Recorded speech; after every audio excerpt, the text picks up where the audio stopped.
के उपलक्ष्य में उपस्थित आप सभी का हार्दिक अभिनंदन करते हुए उनकी जीवनी को थोड़ी एक कविता की शक्ल देने की कोशिश की है, आपके सामने प्रस्तुत कर रहा हूं, आप उसे लाभान्वित होइए। कविता का शीर्षक दिया मैंने कलम का सिपाही। जन्म 31 जुलाई 1880, जन्मस्थल उत्तर प्रदेश के लम्ही जिला काशी। माता थी आनंदी, पिता थे अजायब राय। धनपत राय बचपन का नाम, उर्दू में नवाब राय। अमृत राय पुत्र का नाम, पत्नी का शिवरानी। लिख कर चले गए लगभग 300 कहानी। कहानियों का संग्रह है मानसरोवर नाम से।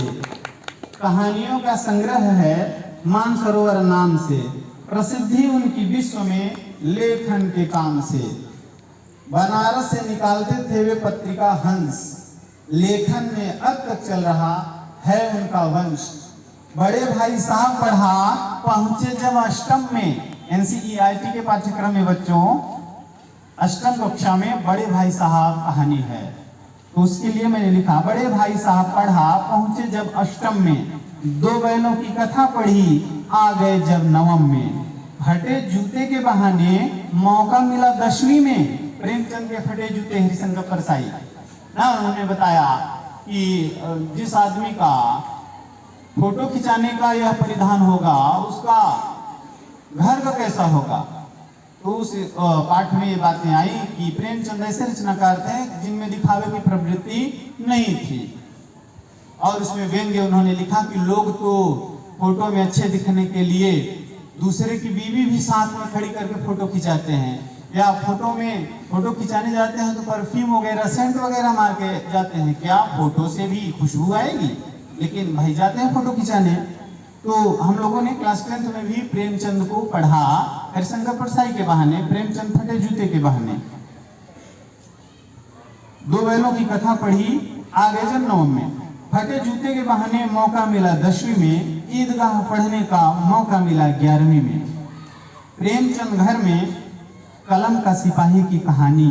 पत्नी और पुत्र ने लिख डाला उनकी जीवनी। गद्य की विधाओं में उनकी बहुत पकड़ थी। नम्र थे विनम्र थे, उनमें बिल्कुल नहीं अकड़ थी।